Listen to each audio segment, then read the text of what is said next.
नमस्कार। कालांतर में हमारे देश में एक कला चलती थी, कठपुतली कला,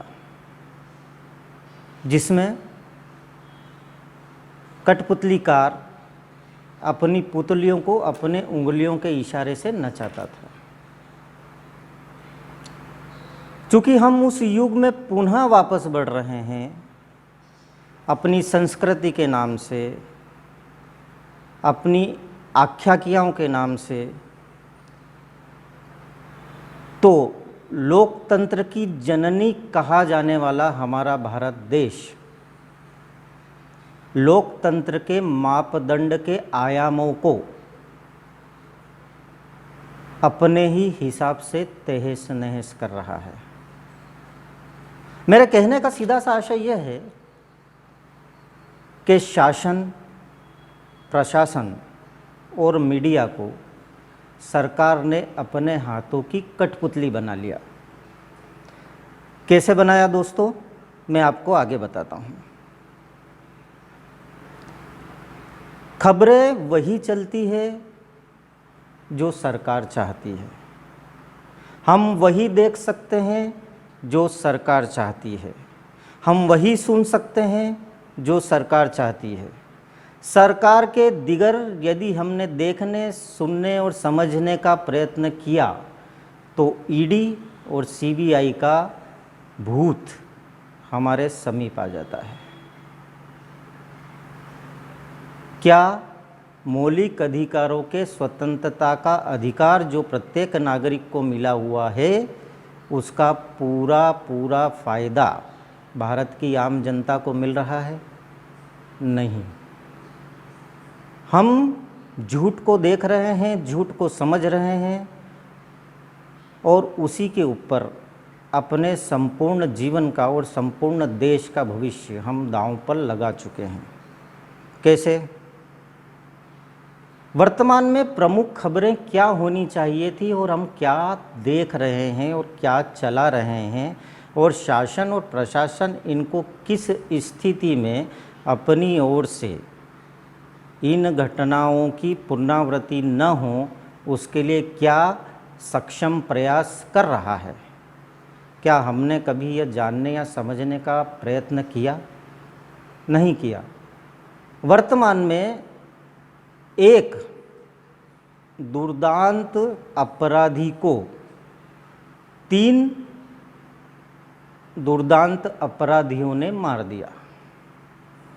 हमारे देश की समस्त मीडिया 3 दिन से उसी के गुण गा रही है, जबकि प्रमुख खबरों में होना यह था कि जम्मू कश्मीर के पूर्व राज्यपाल सत्यपाल मलिक ने द वायर को दिए गए इंटरव्यू में पुलवामा हमले को लेकर जो सनसनीखेज रहस्योद्घाटन किए हैं उनकी चर्चा होनी थी, परंतु उसकी चर्चा में सरकार सीधे सीधे दोषी मानी जा रही थी और दोष के अंतर्गत आ रही थी। इसलिए उस खबर को किसी भी प्रमुख न्यूज़ चैनल या समाचार पत्र ने प्रमुखता से नहीं उठाया। क्या हुआ था उसमें जो हमारी गलतियां थी उनको मैंने एडमिट किया था, और मैंने इनको जब ये निकले वहां से कॉर्बेट पार्क से बाहर, तो इन्होंने धावे से मुझे फोन किया और पूछा सतपाल भाई क्या हुआ? मैं कहा ऐसे ऐसे हुआ, लेकिन इसमें हमारी भी गलती थी। तो उन्होंने कहा कि चुप रहो, मैं आ जाऊं दिल्ली तब बात करेंगे। फिर मुझे NSA का फोन गया, उसने कहा सतपाल भाई इस पर बोलना नहीं है कुछ। मैं कहा ठीक है नहीं बोलना, बट द फैक्ट वाज कि CRPF ने इतना बड़ा काफिला कभी, मैंने मालूम किया, कोई gypsy, no place was meant. तो इसका पुलवामा के पूरे मामले की जांच होनी चाहिए थी कि क्यों 900 लोग सड़क से जा रहे थे, जबकि इनका प्रोटोकॉल है सब फोर्सेस का कि वो एक साथ सड़क से इतनी नफरी को लेकर नहीं चलते हैं। वो इसलिए कि उन्होंने प्लेन मांगा। प्लेन क्या वाकई पुलवामा हमले की जांच नहीं होनी थी? विपक्ष लगातार मांग कर रहा था, अपनी आवाज़ उठा रहा था, परंतु जैसा कि देखा जा रहा है गंभीर मुद्दों पर सरकार मौन रहती है या सरकार के मुखिया मौन रहते हैं। और वही हुआ, मौन रह रहकर उस मुद्दे को वहाँ पर चुनावी जीतने का, वोट बैंक बनाने का उस घटना को साधन बना लिया गया, जबकि वह घटना सरकार के कुप्रयासों के कारण ही घटित हुई थी। सरकार ने सीआरपीएफ की मांगों को दरकिरार कर दिया था। सत्यपाल मलिक का कहना माने तो इसके अंदर उस वक्त सीधे सीधे गृह मंत्रालय, अजित डोभाल और प्रधानमंत्री मोदी जिम्मेदार हैं। तो यह थी प्रमुख खबर। दूसरी प्रमुख खबर बना ली गई कर्नाटक के चुनाव। चुनावी रणनीति में सरकार कितनी डूबी हुई है यह हम कोरोना काल से अभी तक देखते आए हैं। आज की वर्तमान स्थिति पर हम नज़र डालें तो सरकार के पास मुद्दे क्या हैं, वही हैं जो उसने दिखाए हैं। वास्तविकता उनमें कुछ भी नहीं है। एक छोटा सा उदाहरण मैं देता हूँ। मुद्रा लोन, जिसको प्रधानमंत्री ने बड़ा चढ़ाकर प्रस्तुत किया देश की जनता के सामने, उस मुद्रा लोन की हकीकत क्या है? बड़े बड़े प्लेटफॉर्म पर प्रधानमंत्री ने चिल्ला कर यह जताने का प्रयास किया कि मैंने 23 लाख करोड़ रुपए मुद्रा लोन में बांट दिए। जब उस बयान के आगे बढ़ते हैं तो 23 लाख करोड़ रुपए अवश्य बांटे गए हैं, पर कितने लोगों के मध्य? 45 करोड़ लोगों के मध्य बांटे गए हैं। यानी पर व्यक्ति अगर उसमें देखा जाए तो 55 से 57 हज़ार रुपये पर व्यक्ति को मिले हैं।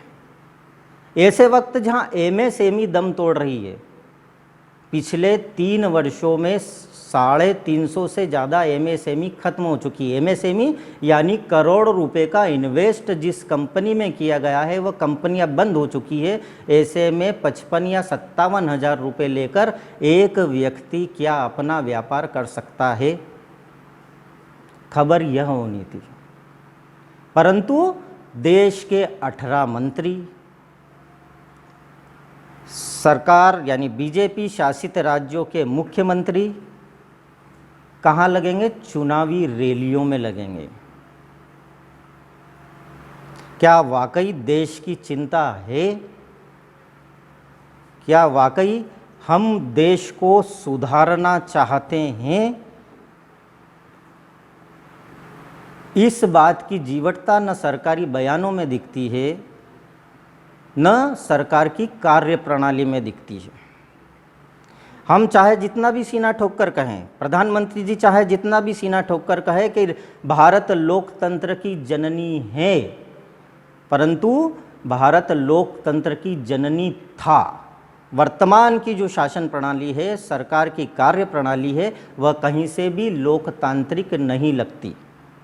विपक्ष के एक प्रमुख नेता अडानी मामले पर सरकार से जवाब मांगते हैं तो उनके ऊपर वर्षों पुराना मानहानि के केस का निर्णय अचानक से आ जाता है और तत्काल सांसद से उनकी सदस्यता को समाप्त कर दिया जाता है। और इतना ही नहीं, इतनी शीघ्रता में उनके बंगले को खाली करवाने का निर्णय लिया जाता है कि जिससे लगता है कि सरकार वाकई में काफ़ी तीव्र गति से कार्य करती है।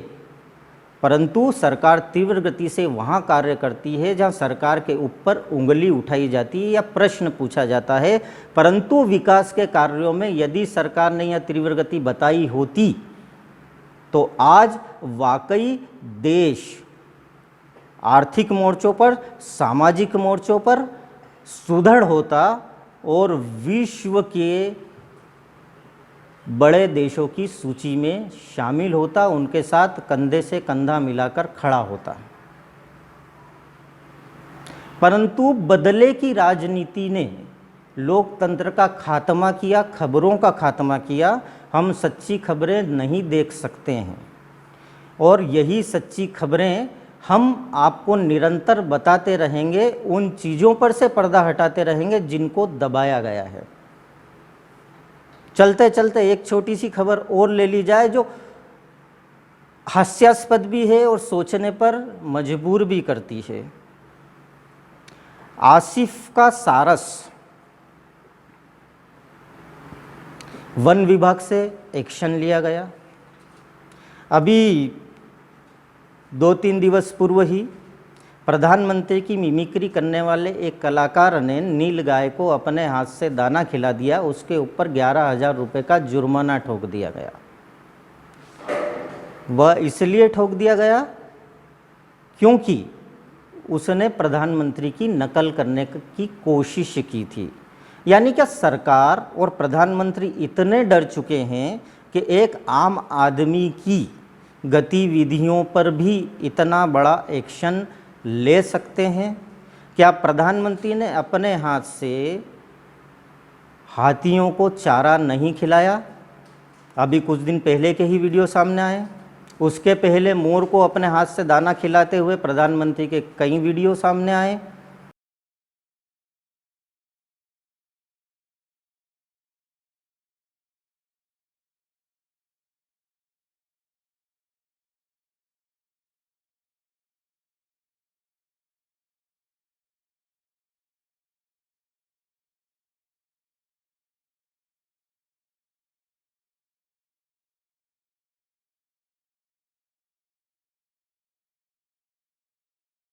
क्या वह वन्य जीवन प्राणी अधिनियम के नियमों के अंतर्गत था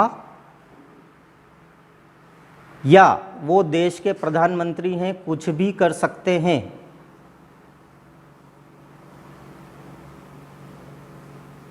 क्या वाकई हम सच देख रहे हैं या सरकार के प्रायोजित कार्यक्रम हम देख रहे हैं या सरकार की प्रायोजित न्यूज़ को हम पढ़ रहे हैं? एक स्वतंत्र व्यक्तित्व वह होता है जो अपनी समझ से देख सके, समझ सके और सुन सके और अपनी पसंद का देखे, अपनी पसंद का सुने और अपनी पसंद का समझे। सरकार यदि अनावश्यक दबाव हम पर बना रही है कि हम वहीं देखें, वहीं सुने, वहीं समझें, तो आम नागरिक का कर्तव्य है, मीडिया का कर्तव्य है कि वो सामने आए और इसके विरुद्ध आवाज़ भी उठाए। तभी हम वाकई कह सकेंगे कि हाँ, भारत लोकतंत्र की जननी है। धन्यवाद दोस्तों।